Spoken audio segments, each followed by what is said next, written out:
A mirror sits on the floor of the Red Sea, hundreds of meters below the surface, where no sunlight reaches. Saudi Arabia wants to build a city, not a research station, not a drilling platform, a city for hundreds of thousands of people. The question is not whether it can be done. The question is why anyone would try. To understand that, you have to understand the man who ordered it, the kingdom that is paying for it, and the specific moment in history when both decided the desert was no longer enough. His name is Mohammed bin Salman. He became Saudi Arabia's crown prince in 2017, and within months, he had announced something that made urban planners and engineers around the world pause and read the press release twice. A project called NEOM, $170 billion to start. A zone of land in the northwest of Saudi Arabia, along the coast of the Red Sea, roughly the size of Belgium. NEOM would not be one city.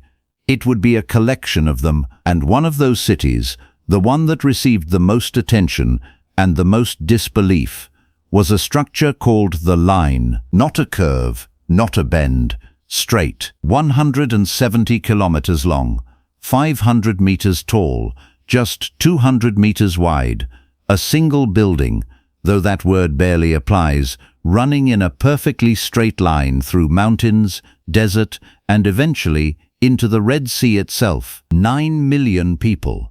One structure. The engineering mathematics are staggering in a way that is difficult to absorb. The line would be roughly 10 times the length of Manhattan, compressed into a corridor narrower than 2 city blocks.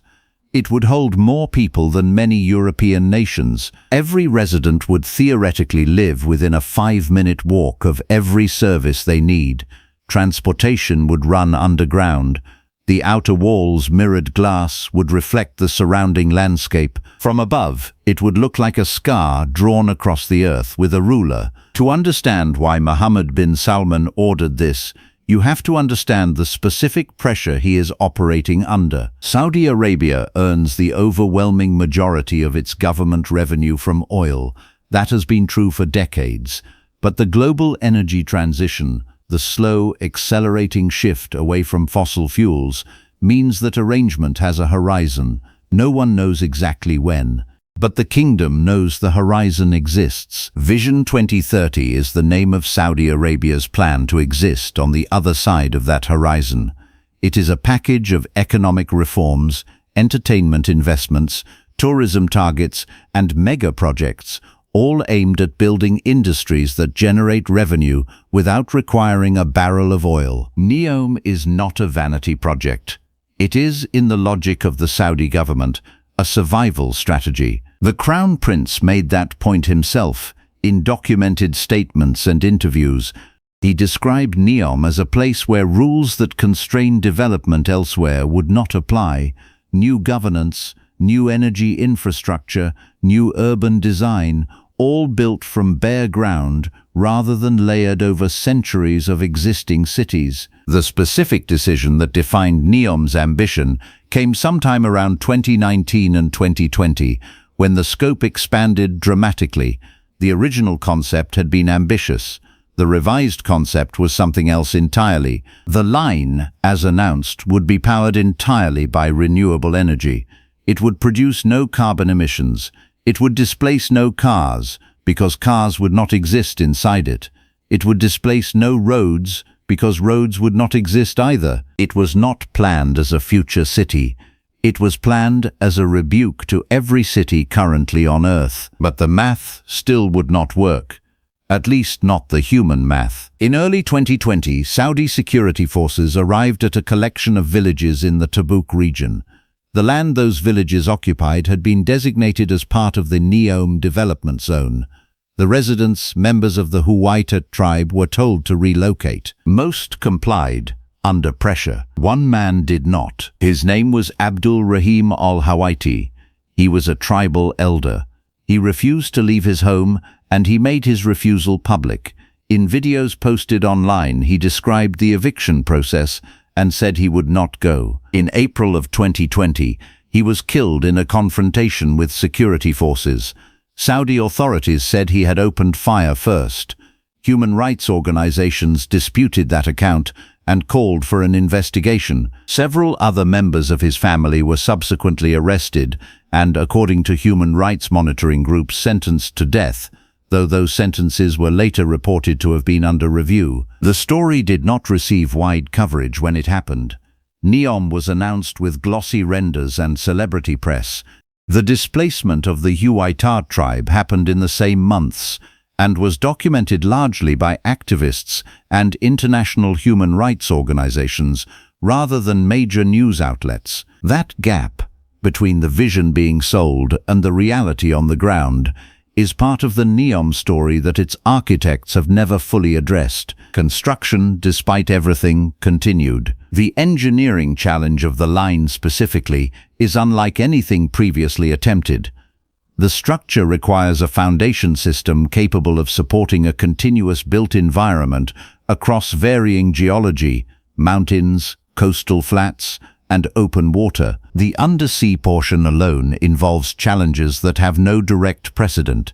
Subsea construction of this scale in the Red Sea requires accounting for seismic activity, saltwater corrosion, pressure at depth, and the logistics of supplying materials to a worksite that exists beneath the surface of an active body of water. Comparisons help frame the scale. The Burj Khalifa, the world's tallest building, stands 828 meters.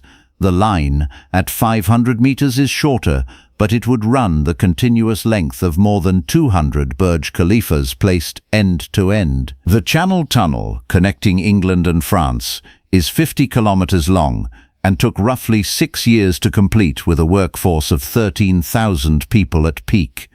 The line is more than 3 times that length and must accommodate a vertical city rather than a transport tube. No single construction company can execute a project at this scale.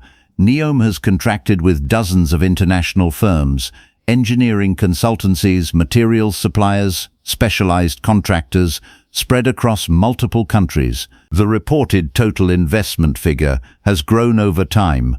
Early announcements cited $500 billion for the entire NEOM zone.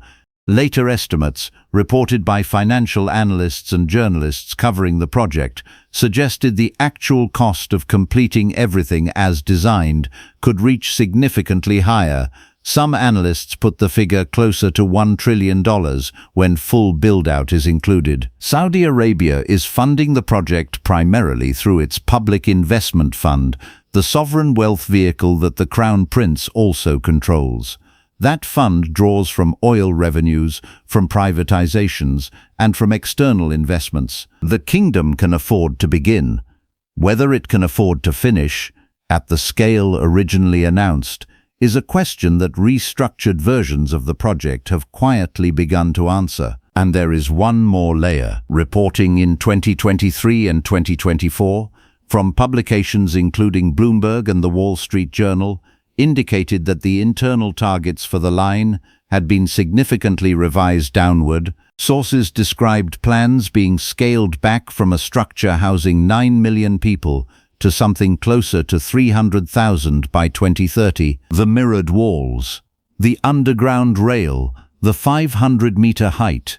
Those design elements remained in official renderings, but the timeline had slipped. The headcount projections had collapsed, and the question of who would actually choose to live inside a hermetically sealed corridor in the Saudi desert when they could live in Dubai or London or Singapore had not been convincingly answered. NEOM's developers argue that the appeal will be obvious once the infrastructure exists, that residents and businesses will come because nothing like it exists anywhere else. That may be true, but cities do not fill themselves.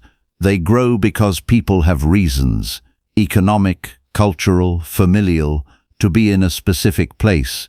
NEOM is being built on land with no prior population, no established economy, no organic reason for anyone to relocate there except the argument that it will be extraordinary once complete. That argument has been made before, for new capitals, for planned cities, for special economic zones. Some worked.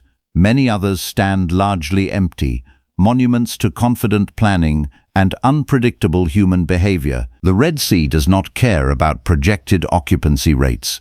It will be there when construction arrives, and it will be there if construction stops. What Saudi Arabia is attempting is real. The money is real. The machinery is real. The displacement of the Huwaitat was real. The ambition is not a proposal anymore. It is a construction site. Whether it becomes the city in the renders, or something smaller and stranger, or a different kind of lesson entirely, that story is still being written. If you want to understand more projects built at this kind of scale and under this kind of pressure, the other videos on this channel explore similar stories from different corners of the world. The desert will keep its secrets a while longer.